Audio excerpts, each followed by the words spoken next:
given a topic to speak on this evening. If I got it right, it's upholding vows? Yes, go on. Yes? Yes. So, I have three thoughts, three divisions on this topic. Many, many more.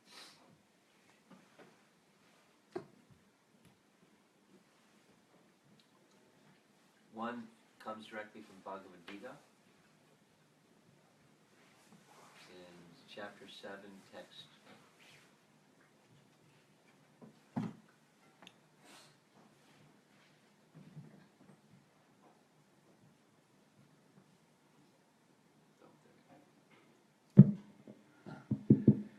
7, text 16 and 17, mainly 16. Chapter 7, text 16 is where Krishna says how the four categories of persons that take up his devotional service. The verse just before that is persons who don't, and then persons that do. Those that don't are duskriti. Kriti means merit or piety, and duskriti is people who use kriti for a bad purpose.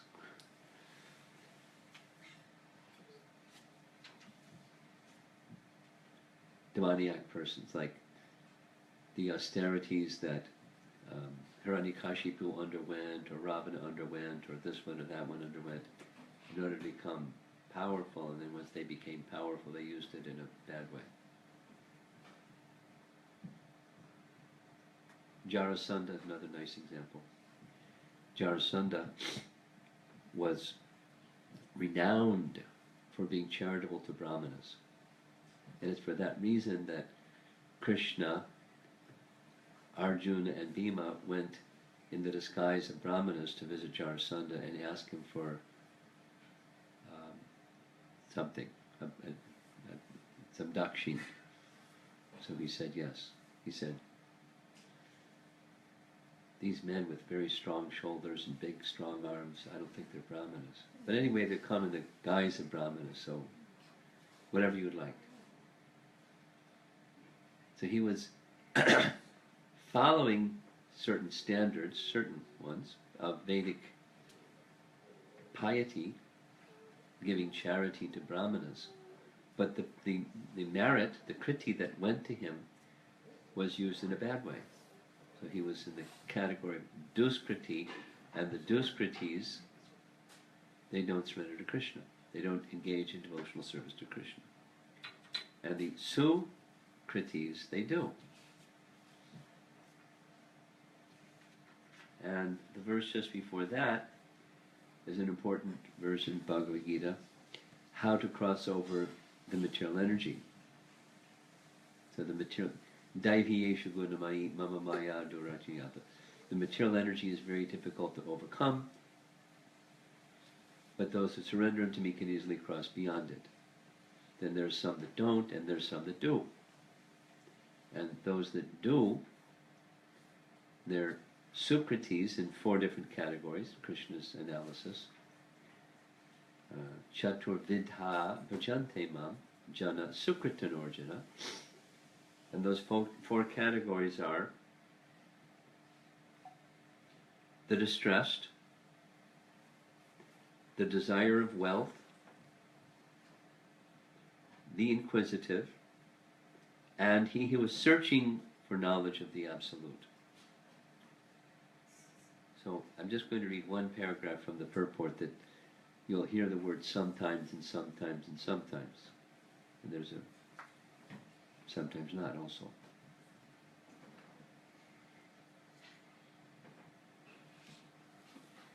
Those who are always busy with fruitive activities come to the Lord in material distress, and at that time, in distress, when the distress is over, something else happens. In material distress, and at that time, with pure devotees, associate with pure devotees and become, in their distress, devotees of the Lord.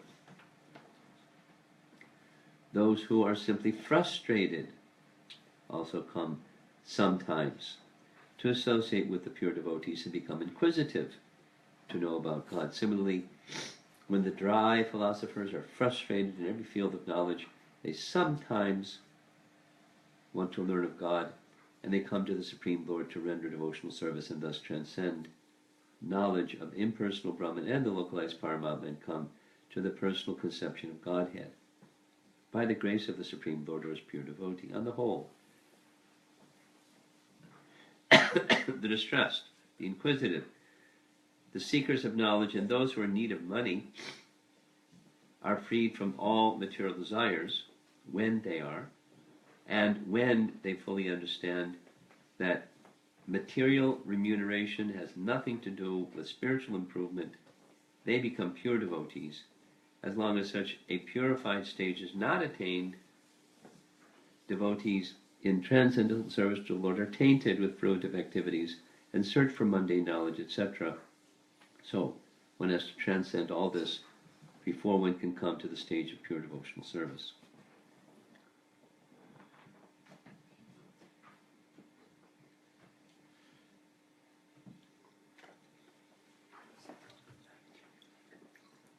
There's a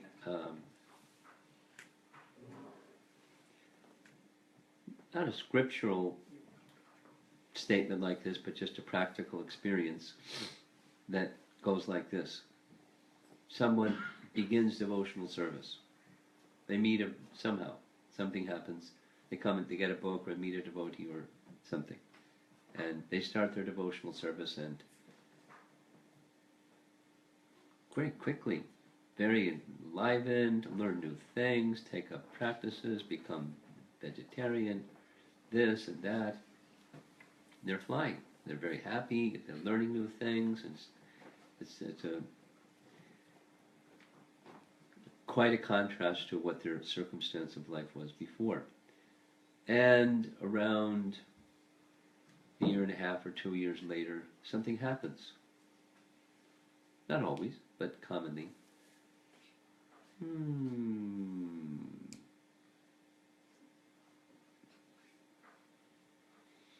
Now, there's some reasons for that, more than one reason. But one of the reasons is that sometimes motivation is taken care of. They were in distress. Their distress is relieved. They were in search of wealth. Their economic situation improved. They were curious, so their curiosity is fulfilled. They were seeking knowledge. They got some knowledge. Then what? See you later, Krishna. Thank you very much.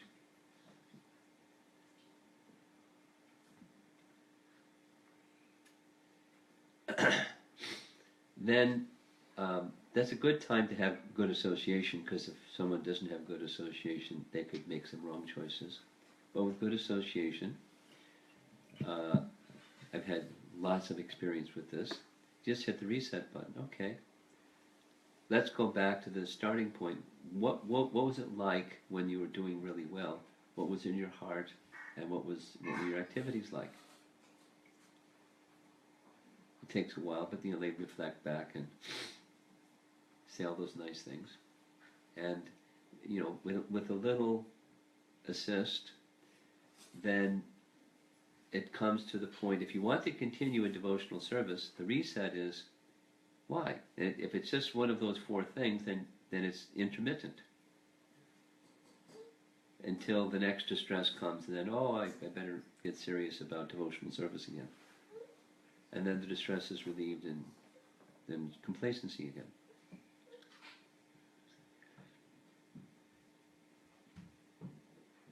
So a longer-term commitment to a higher purpose than one of those four things, I want, has to be reset to what does Krishna want? Or something along those lines. Something that has a spiritual dimension, as Prabhupada is indicating. These are all material motivations. Even the thing of wanting knowledge, because what do people want knowledge for? then they can be proud of themselves for having knowledge, or they can have some sense of detachment, or some sense of achievement, or it's in the beginning especially, it's in the category of I want.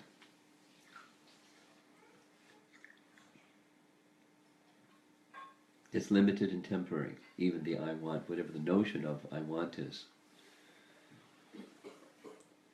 So coming to another standard is the answer to the question, what's the purpose of life? What's the ultimate goal? Just like we were discussing in the Bhagavatam class this morning. Na te vidu svartakatimi Vishnu, Prahlad Maharaj says, Prabhupada would quote often,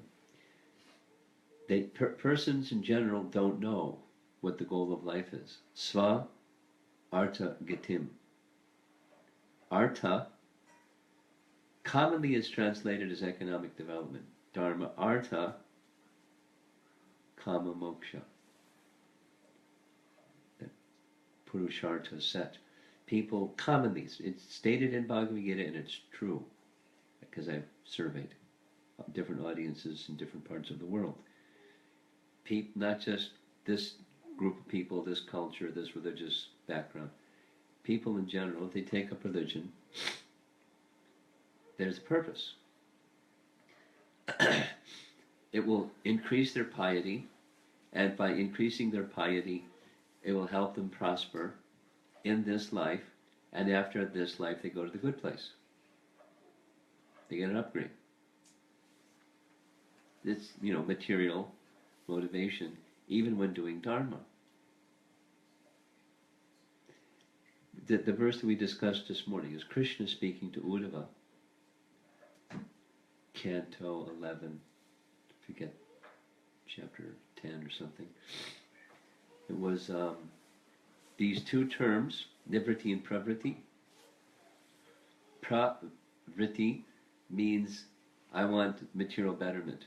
Nivriti is I want to disconnect myself, gradually disassociate myself with material attainments, and instead strive for the spiritual attainment. Progressive progressive material advancement, progressive material detachment. Pravriti nivriti. Krishna speaks to Uddhava. So in the beginning, there's this, in the heart is the desire for something material. So Dharma, or devotional service, or whatever is the idea in somebody's mind of what's spiritual, they do it for that reason, because that's within their heart. And when that gets fulfilled, then there's slackening. So the topic that I have to speak about is upholding vows. So there has to be, the statement I'd like to make is, there has to be a higher purpose for your vow than I want to get that, so I'll do this. That's okay, because that's where we are at the beginning. But for it to continue to uphold vows over the long time, there has to be a higher purpose. The sva artha gatim. Sva means one's own. Artha, just like this dharma artha, people do their piety because they want artha. Commonly it's economic development or wealth. Because that's what artha literally means, that which is desired. And so people desire wealth. And why do they desire wealth? Because the next one, kama. Wealth will get me sense gratification. And it's strongly ingrained in cultures all over the world, cultures that are prosperous. That's what the fuel in their tank is. They want economic betterment so they can get a standard of enjoyment, standard of living that's comfortable. And then more, and then more, and more is never enough, so that is more and more. Dushparena, analena cha. Krishna says it burns like anala, like fire. It can consume any amount of fuel, and you put some more fuel, and it wants more fuel. The nature of that kind of life is never satiated. It's always burning like fire. So someone may want knowledge because I want relief from this burning fire. I had enough. I want an alternative. Dharma, Artha, Kama, Moksha. So there's portions of the Vedas that are for that purpose. I want relief from the material condition altogether. So they turn to God. None of those four are the Sva Artha Gatim.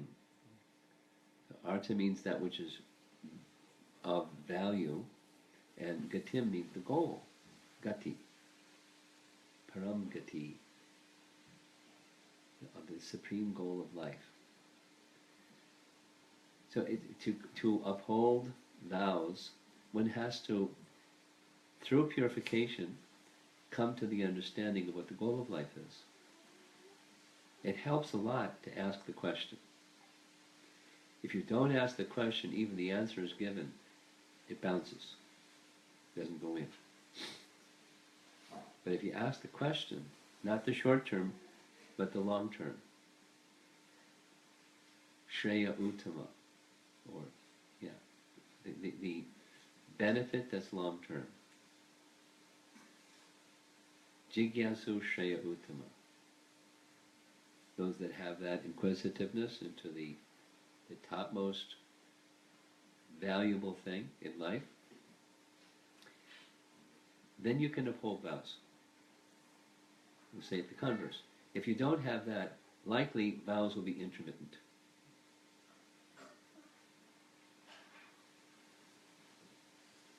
And as time moves, circumstance moves with time, and what was the inspiration yesterday is not the inspiration today, and then another circumstance comes, and that's there for a while, and another inspiration in the material life.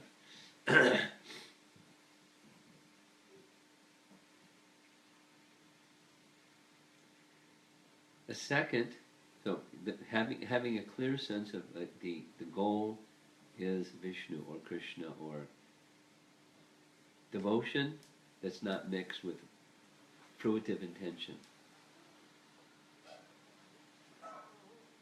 Then vows can be fixed. Then another is mode of goodness. In life in general, those who live a life more in the mode of goodness, they can uphold vows. They can resist temptation, or they don't even feel temptation of stealing or lust or greed. They're ruled by goodness. And so they're very consistent in what they do: compassion, cleanliness, truthfulness. And they, so when they say something, they do that something. Those persons that are religious, they stand by the truth. That's one of the qualities of goodness. So those that don't, they can say anything, and it doesn't mean anything. Whatever's convenient and so forth, whatever serves their purpose. And those persons aren't worthy of our trust because they're not in the mode of goodness. They can't uphold their word. They're not ruled by higher principle of life. Dharma. One of the trainings that I received as a new devotee, very, very simple. It's not a Bhagavad Gita verse, but a man is only as good as his word. You uphold your word. This is on the topic of keeping your vows. You say something, and you do that something. And that's a person who's trustworthy. And you're consistent with upholding your word and being trustworthy. And then you can have meaningful relationships. And conversely, people who want meaningful relationships but may not find so easy to have meaningful relationships, it starts with first oneself being trustworthy. that invites meaningful relationships. It could also invite people who are exploitative, but that's okay. A discerning person can understand the difference between an exploitative person and a genuine person, and they're still trustworthy. They just are careful with words that they give and commitments that they make. Because they're in the mode of goodness, they can discern those things. Not out of self-preservation, but just out of mode of goodness. You can distinguish one thing from another thing in the mode of goodness. And distinguish properly.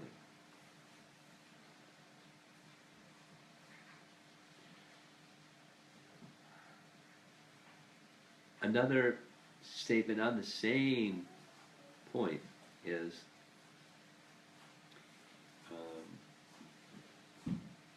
Devahuti's question at the beginning of chapter 29 of Canto 3. Devahuti asks Lord Kapila Dev, he's been explaining devotional service, and the nature of devotional service is pure, just like we heard in this one paragraph that I read. Devotional service in its actual state is pure. So devotional service is pure, but people may not be pure. They may be influenced by the modes of nature. Is it possible for them to engage in devotional service while influenced by the modes of nature? And the answer is yes. There's devotional service in ignorance, passion, and goodness. And then there's devotional service in transcendence. And Kapila Dev describes them. And the characteristic of devotional service in goodness, very simple. One does something because it ought to be done. Or one does something because it will purify my existence. And therefore I do it.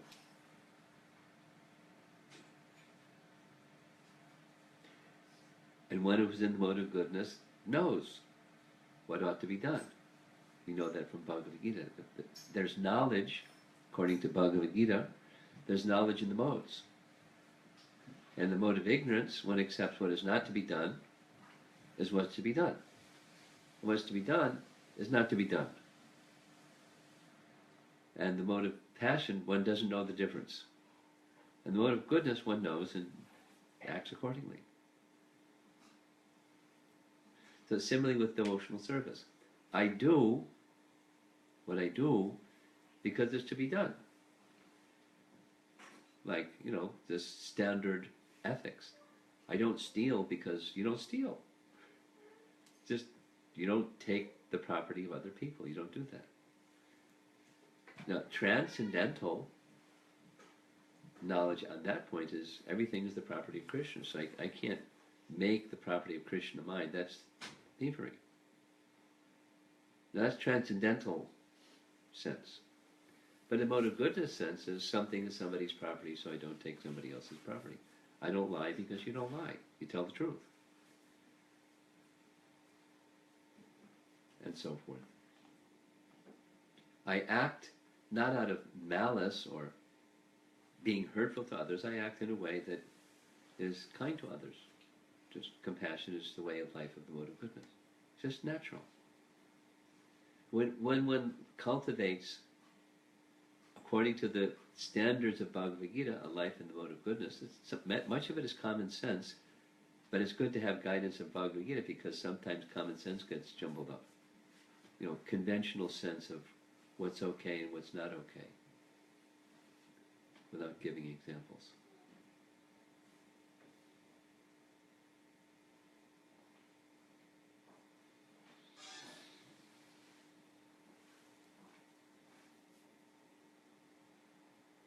All kinds of rationalization of things that are so obviously not okay. People that are seemingly in the mode of goodness think it's okay. Taking the life of an animal. Oh, it's okay. This and that rationalization. Although, anyway. So we take the guidance of Bhagavad Gita to know what's to be done, and we do it because it's to be done. It's the mode of goodness. mode of goodness, a life in the mode of goodness, all the other principles will help one uphold vows. Like a really good one to help anyone. Well, several things, but regulation and cleanliness help promote goodness. Cleanliness is next to godliness. That's a standard saying around the world. You know about it in China too. Cleanliness is next to godliness. So be very clean. Prabhupada said our temples should be known for summit cleanliness, and you know when you don't see cleanliness, it speaks volumes. Mode of goods is waning.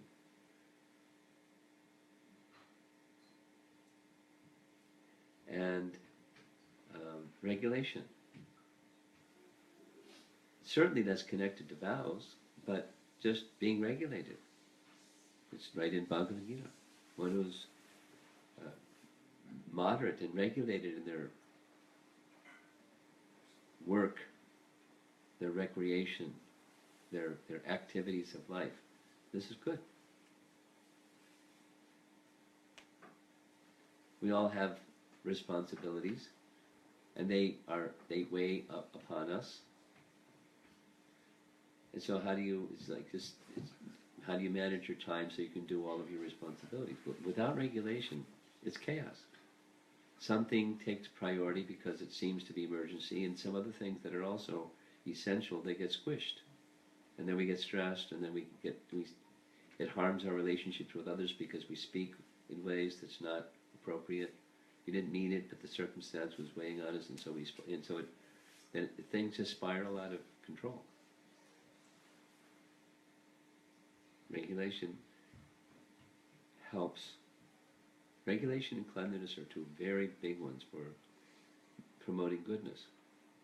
And the foods that you eat also.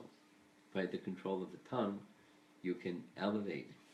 And don't control the tongue, and something else happens.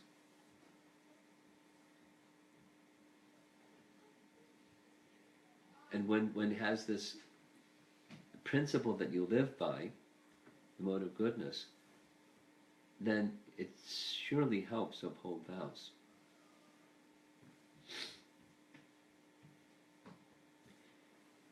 And then there's a third, which is more subtle, and that has to do with contaminations of heart, anarthas, unwanted things in the heart, subtle things. So even one may, in goodness, let's say, very carefully contemplate, something would be good for me to do. And I've considered from many angles, I consult with others, I get confirmation in Scripture, yes, this will really be helpful. And we attempt to make a commitment or a vow, and somehow it doesn't always happen, or just doesn't happen. So commitment is necessary. Commitment is necessary because Krishna will help when you make a commitment. But the obstacle is there, that there's contaminations of heart that interfere with carrying forward that commitment. So when commitments are very strong, it helps to overcome those contaminations of heart. So best to make vows that are sustainable.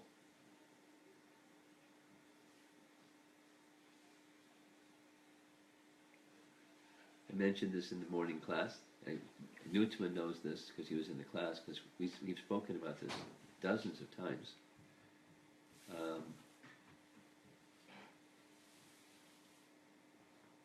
Bhaktivinoda Thakur teaches, progress is a series of small steps in the right direction. Very simple. Progress is a series of small steps in the right direction. So first of all, you have to know what the right direction is. You have to know the sva artikatim. You have to know the goal. And when the goal is well defined, Prabhupada said, it's really easy to take steps to get there. If the goal is not well defined, It's not easy to get there. Not easy to take steps even. You can take steps. You do stuff, but to take steps towards what? I had a friend in college. He had a sports car, a little convertible sports car, one of those little guys. And he was a grad student. And we went for rides on weekends. I asked him, when you go for rides on weekends, where do you go? He said, I'm just going for a drive. I said, I hope you get there. There's no goal. It's just sojourning through life, just experiencing life. What's your goal? Just experiencing life.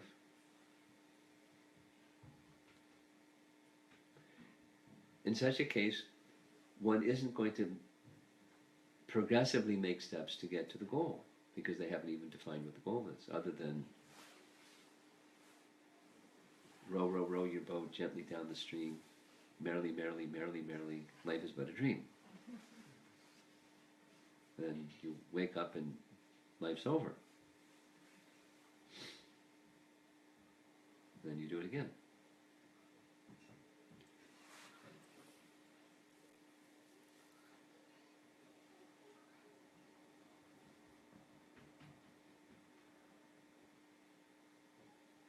So the contaminations of heart are obstacles for us to reach the goal, even when it's defined. And we're making the steps to do. So make vows or commitments to do something that's sustainable, that's within your scope to maintain, and then stay with it. Why? Because it will purify me. This is the mode of goodness, the second part. Kapila Dev's description of devotional service and goodness is, I do something because it ought to be done, or because I know it will purify me. I make the commitment on that basis. I make a sustainable commitment on that basis because it will be good for me. Let's say, somebody's trying to give up a habit. Prabhupada, way back, 26 2nd Avenue. The people that were his audience, they were really in the modes. So, cigarette smoking was common. All kinds of other things smoking was also common. So, when they asked Prabhupada, how do I give up smoking cigarettes? Regulation. Smoke one in the morning and one in the evening. Because it's a principle of, and then instead of smoking, take your bead back and chant. That the tongue wants some satisfaction, so get some satisfaction from the holy name instead of the mode of ignorance. And it worked. Certainly in his association and under his guidance and with that submission.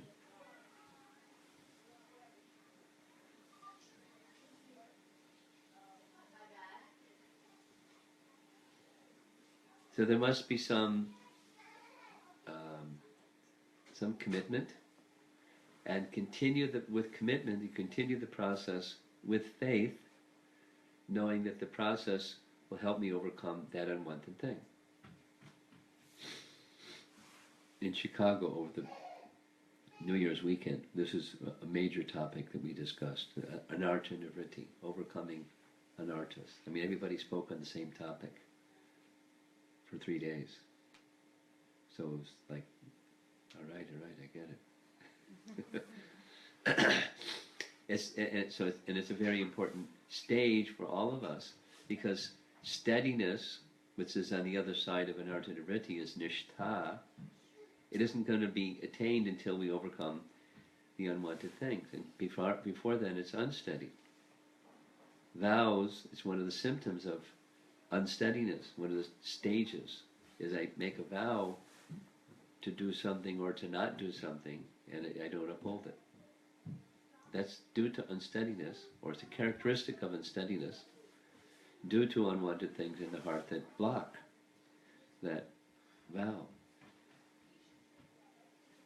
And when that happens, don't beat yourself up, because it's part of the purification. Again, you recommit. This is a lesson from Nectar Devotion. Those of you that have read Nectar Devotion. Within the examples given, of a child has the innate capacity to walk. because they have the innate capacity to walk, by walking and then tumbling and then getting up and then walking and step a step and tumble and just keep making the effort, gradually the walking capacity comes out. Now that's a motor skill, but because the propensity, similarly, the propensity of pure devotion to Krishna unmixed with anything is natural for us, just by practicing it and cultivating it, it'll come, like walking propensity in a child. Here she comes. There was a time when she was crawling. Now she's walking, and then running, and then jumping.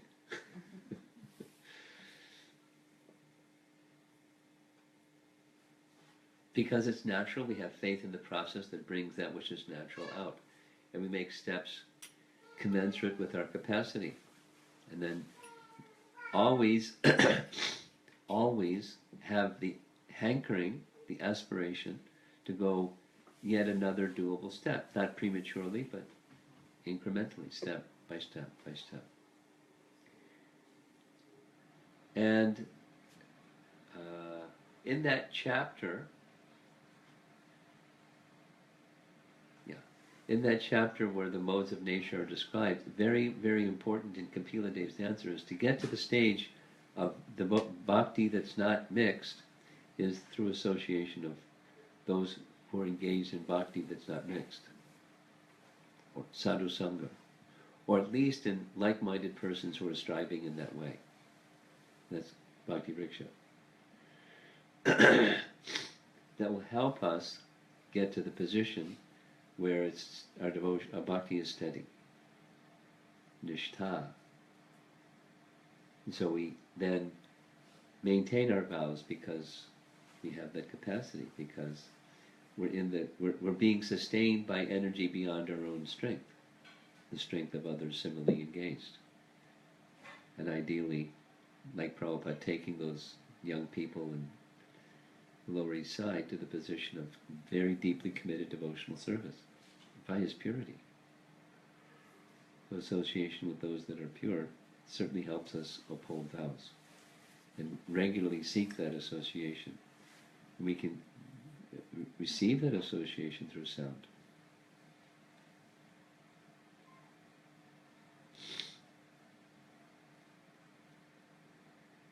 So I'm really encouraged that so many persons came. I was told bad weather and there's a flu going around, and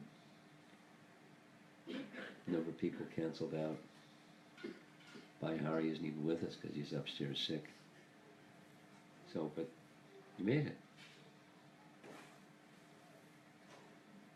On a Thursday night when you normally meet on a Friday night. So he made the request for the topic. Let's see if there's some discussion on the topic or something you'd like to add.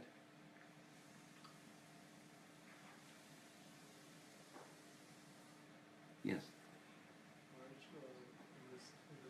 In our sampradaya, was this taking this vows according to time, place, was this principle always there in previous initiations? I'm not clear what your question is.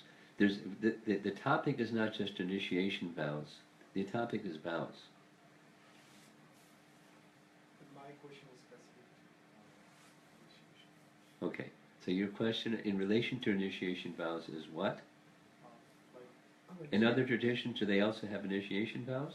No, in our Gaudiya Sampradaya, like Chaitanya Mahaprabhu's initiation and previous acharyas, was this during that time, was this vows was being taken, or is this only? I don't have the answer to that question.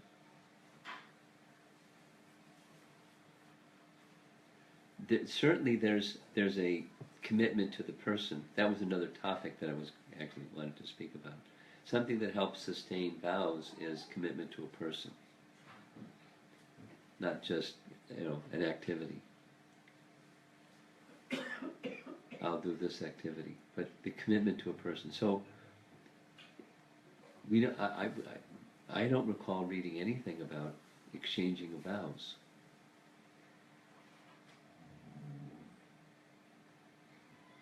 Here's one example from Brihat Bhagavatamrita.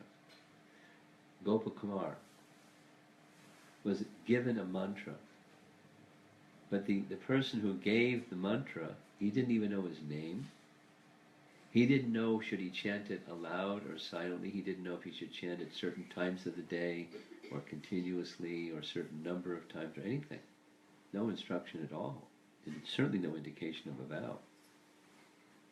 But just, the giving in disciplic succession, giving of mantra is all that happened.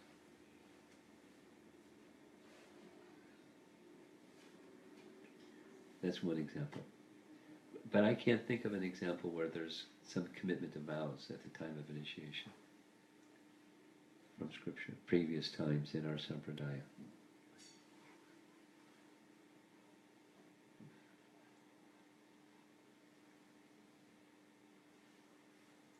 Goshtipurna had Ramanujacharya take a vow. Then he broke the vow. Don't tell anyone.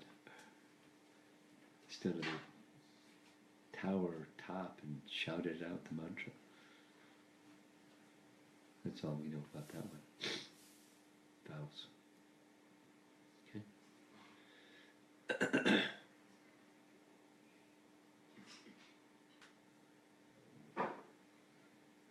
Yes. In cultivating mode of goodness.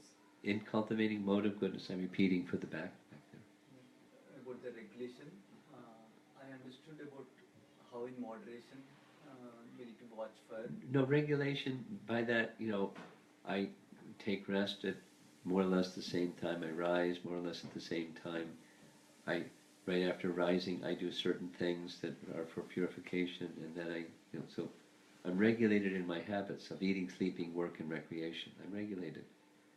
I don't binge out over here and skimp out over there. Just something is good. I do it in a regulated way.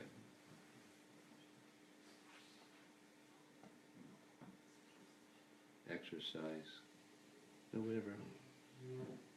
The time that I make the offering of a meal, the time that I take meals in a regulated time. It promotes goodness.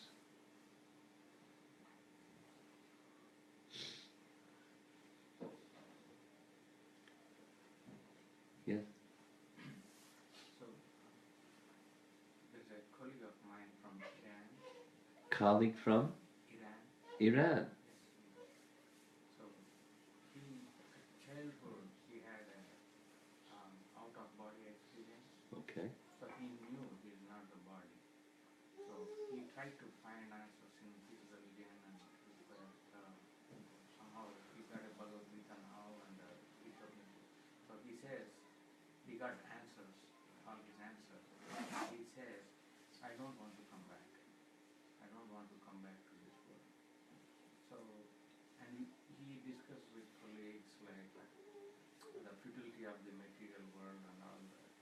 So I was just checking whether we can go to the next step. Well, same message. What's the goal? The goal is the goal I don't want to come back? Or is the goal something different than that or higher than that or beyond that? Now, if he has that as a goal, that's okay. It's good to know what the ultimate goal is. And then there's a means to reach the ultimate goal, of which the not coming back is a byproduct. So what's the goal and the means to reach the goal? So the next step is become familiar with the means to reach the goal. And of all the different means to reach the goal, according to Bhagavad Gita, which he has, it's yoga. And of all the systems of yoga, the topmost is Bhakti Yoga. And here's how to practice it, starting with chapter 7. That's the next step. Become familiar with the how-to.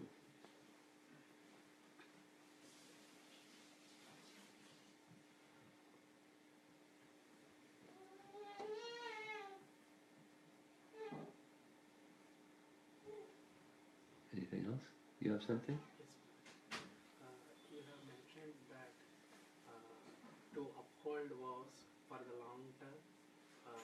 should keep in mind that instead of what we want, what Krishna wants. Although theoretically we have, I have that understanding, but how to make it in practice in life. That, Good question. Did you hear the question back there? Yes? No? yes. To uphold vows, rather than doing what we want, we should consider what does Krishna want. So I understand that in theory, but how to put it into practice in day-to-day life.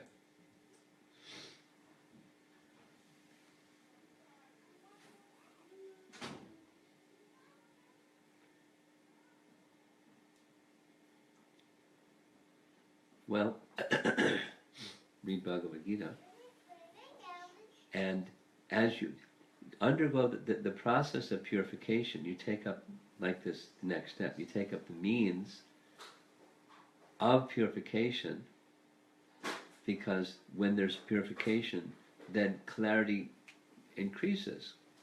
You had much more focus on the goal and the means to reach the goal, and the faith and conviction that the means is going to get me to the goal.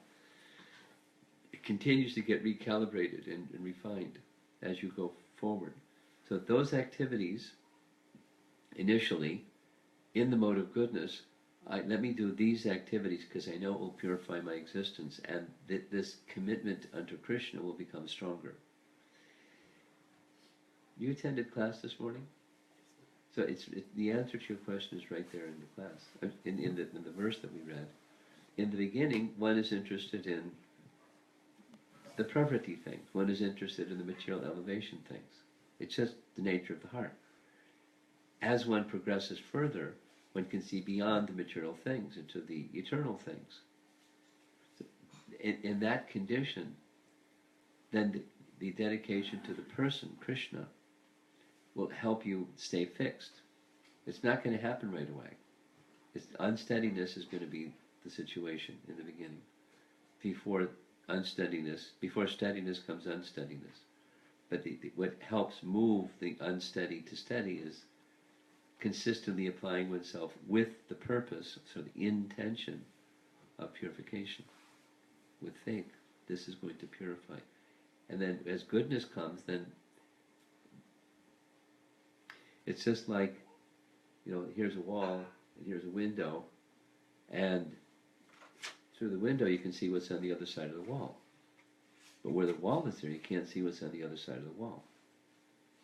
So the mode of goodness is like a window. At least you can see what's on the other side. So come progressively through purification to the mode of goodness. And then you can see, the goal is Krishna. And what's it like over there? You can find that out too. I want to be there. Not just I want out of this place. I want to be there. Not by negation, but I want to be with Krishna because that's what it looks like.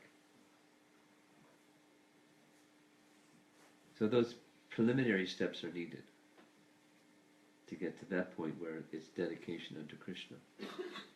So review. Take up the means of purification that are the indications. This will purify your existence, and take those up in a sustained manner. And then the dedication unto Krishna becomes stronger, because who Krishna is becomes more clear.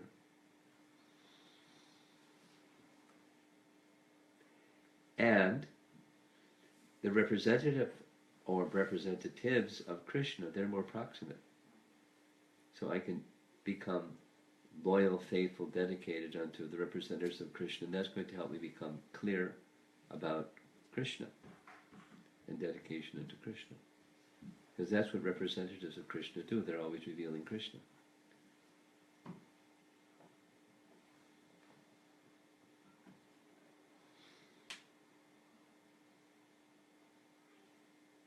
Yes?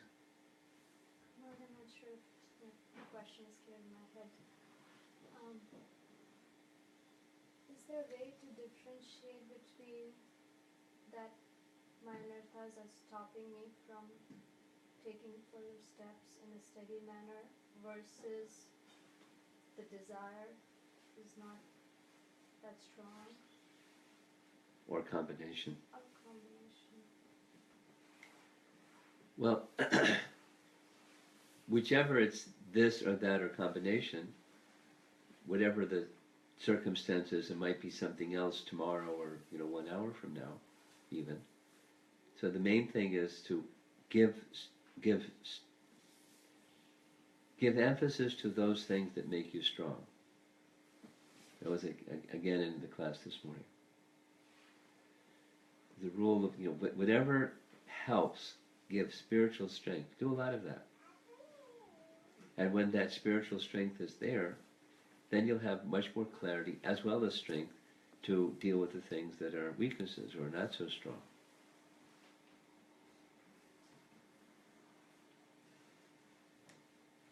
Somebody likes to cook for Krishna.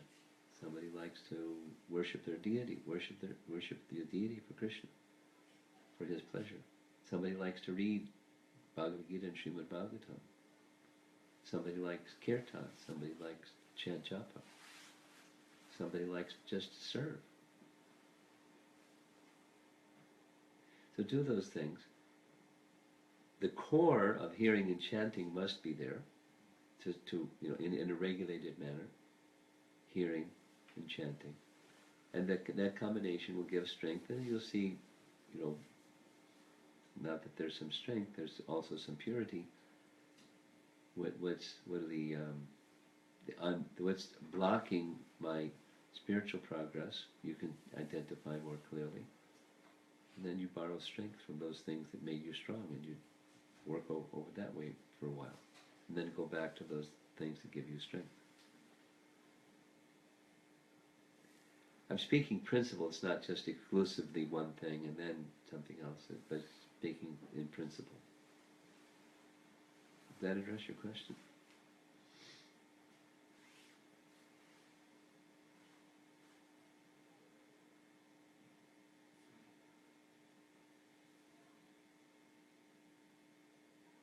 Everybody's happy or hungry.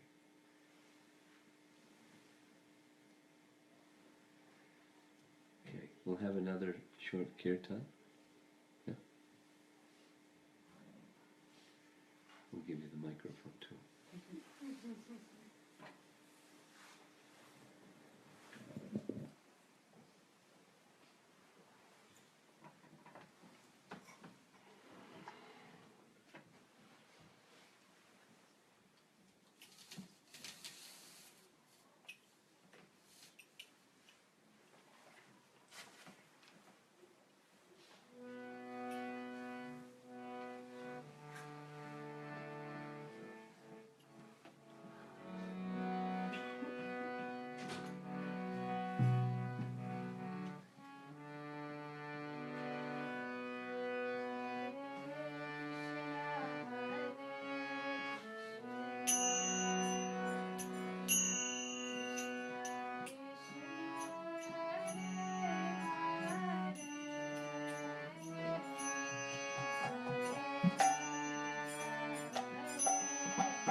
Hare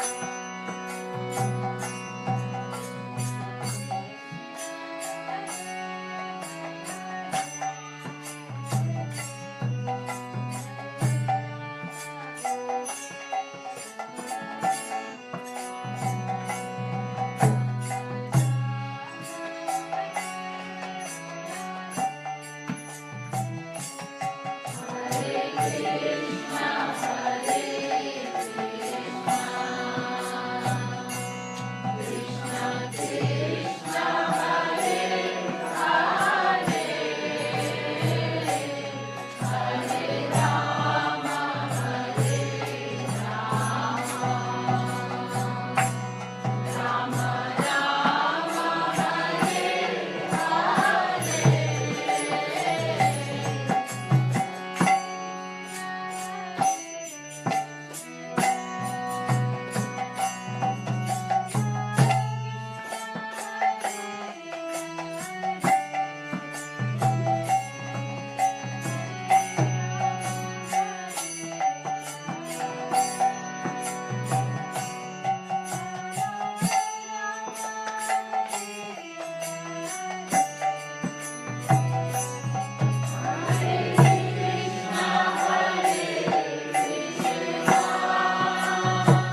the Mahaprasada and get destroyed.